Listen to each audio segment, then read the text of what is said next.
I want to talk about Star Wars. For a while now, I've been looking at materials outside the movies, primarily the novelizations and the visual dictionaries, but also other resources to try and get a better understanding of what's actually going on in and between these movies.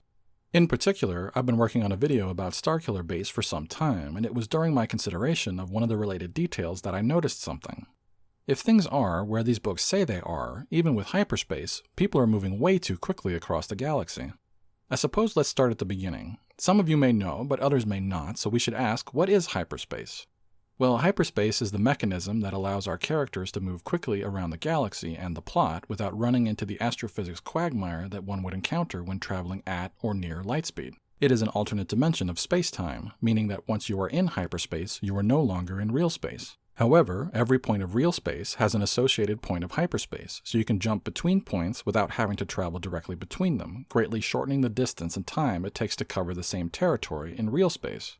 That is how Luke and Obi-Wan went from Tatooine to Alderaan in a few hours to a few days, as opposed to the 13,000 years it would have taken them if they were traveling at lightspeed. Speaking of how long it takes them to get to Alderaan, that brings up a point I want to make about distance and time. How long did the Tatooine to Alderaan trip actually take? In the movie, this isn't clear. It could be minutes, hours, or even days. We have the distance, but we don't have the time, and therefore we don't have the speed. Since it is ambiguous in the movie, we don't have a reference to say later if someone is moving too quickly or too slowly through the galaxy. When a mechanic like this is undefined, we have a lot more flexibility. One of the big differences between the sequel trilogy and previous Star Wars movies is that the sequels have a bad habit of putting an actual clock on our heroes. Now that we have a clock, we can begin to make some rough estimates, and that can be problematic. This doesn't really happen in The Force Awakens. Snap Wexley completes a reconnaissance flight from the Resistance base on Dakar to Starkiller Base and back. A rather small amount of time passes between when he could have started and when he finishes. However, there's no clock, so we can't extrapolate anything from this. In addition to that, it's also unclear where Starkiller Base is. We know it's on Elam, which the visual dictionary says is here, but we don't know if it's still there because this planet has a hyperdrive. So we don't know time or distance. In The Rise of Skywalker, near the beginning of the movie, we get the scene with Palpatine's message. In 16 hours, attacks on all free worlds begin. So now we have a clock, which means that everything that happens between now and the battle on Exegol happens within 16 hours. So let's take a look at the galaxy map and see just how much ground our heroes cover. For the purposes of this segment, I chose to show the direct route rather than hyperspace routes, but it's worth noting there are no hyperspace routes to Ahch-To or Exegol. Our heroes start at the Resistance base on Ajon Kloss before heading to Pisana to pick up Luke's trail looking for Darth Uchi. They acquire and then lose Uchi's knife, showing where the Wayfinder is, so they need to go to Kijimi to see Babu Frik and kill 3PO. Having killed 3PO to decipher the message, they head to Kef Bir in the Endor system. Now it's here that the party splits, with Rey taking Kylo's ship to become a hermit on Ahch-To, while Poe and Finn head back to Ajon Kloss. Then we all meet up back at Exegol for the final battle. They cover all this territory, some of which has no hyperspace routes, complete all the MacGuffin hunts, and still make it to Exegol to intercept Palpatine's fleet in under 16 hours. Distance covered? About 64,000 parsecs. Give or take a few. For reference, the galaxy is about 30,000 parsecs across. Give or take a few. Meaning they've covered enough territory to cross the galaxy twice in under 16 hours.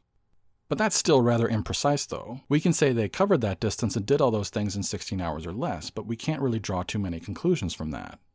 What about The Last Jedi? You might be wondering why I saved the second movie for last. Well, let's see.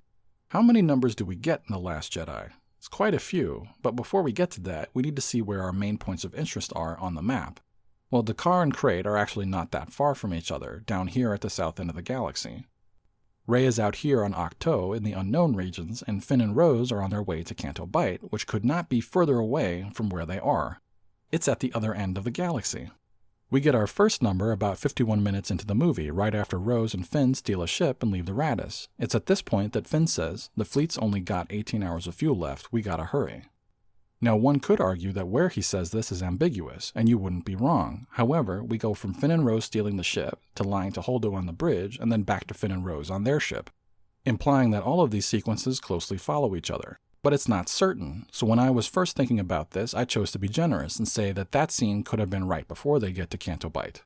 However, that still only leaves them 18 hours to hate the 1%, get locked up, find a code breaker, free the animals but not the slaves, and get back to the fleet before it runs out of fuel. But it turns out we get another number, this time after Rose and Finn have been locked up. Right before we cut to them, we're told that the fleet has 6 hours of fuel remaining. Then Rose says, the fleet is running on fumes. It's possible that what is shown is out of sequence, and we could be generous and say that. However, if it does line up, that means that Finn and Rose have to escape and get back to the fleet in under 6 hours. Here's the real number I want to talk about, though. It's right before Poe tells Finn that Holdo is going to abandon ship in the transports. 4 parsecs to go. This thing really clicks. Finn says 4 parsecs to go. Now we really have something specific. A parsec is roughly 3 light years of distance, so we know it is 4 parsecs or 12 light years between where they are now and the fleet. So the question is, how long does it take for them to cover those 4 parsecs? Well, if we're generous and we only include their actual screen time from this moment until they arrive at the fleet, it's about 2.5 minutes. Now we have distance and time, which allows us to calculate a speed, meaning they're covering a parsec in about 36 seconds. So how far was it to Canto Bight? Well, it's difficult to say because the distance is different if they fly direct and if they fly in a hyperspace lane. If we're generous, we can say it's about 20,000 parsecs between the fleet and Canto Bight. So at that speed, how long should it have taken them? Well, 20,000 parsecs at 36 seconds a parsec is 720,000 seconds. 60 seconds to a minute gives us 12,000 minutes. 60 minutes to an hour gives us 200 hours or 8.3 days. Gentlemen, that's not acceptable. That is slightly bigger than the less than 6 hours it actually takes them. And remember what Finn said. This is a fast ship. If they were to complete that trip in less than 6 hours, they would have to be traveling at roughly 1 parsec per second. This is why you should try and avoid putting numbers on things. So is that the real speed of hyperspace? No. Remember, hyperspace is the mechanism that allows our characters to move through the galaxy and the plot. It is as fast or as slow as the plot needs it to be. However, this is most effective when it's ambiguous. Ambiguity gives it flexibility, and flexibility allows us to shrink or stretch the galaxy based on the needs of the plot without testing our suspension of disbelief. Maybe that's something to keep in mind for the future. So what do you think? Is hyperspace too fast now? Is the galaxy too small? Was it always this fast? Let me know in the comments. And if you liked today's video, I'd appreciate it if you could hit the like button, and if you hated it, feel free to hit the dislike button. And if you want to join me to think about other Star Wars things, go ahead and hit the subscribe button. But that's all I got for you today. I thank you very much for watching. I hope to see you next time, and may the Force be with you, always. Boring conversation anyway.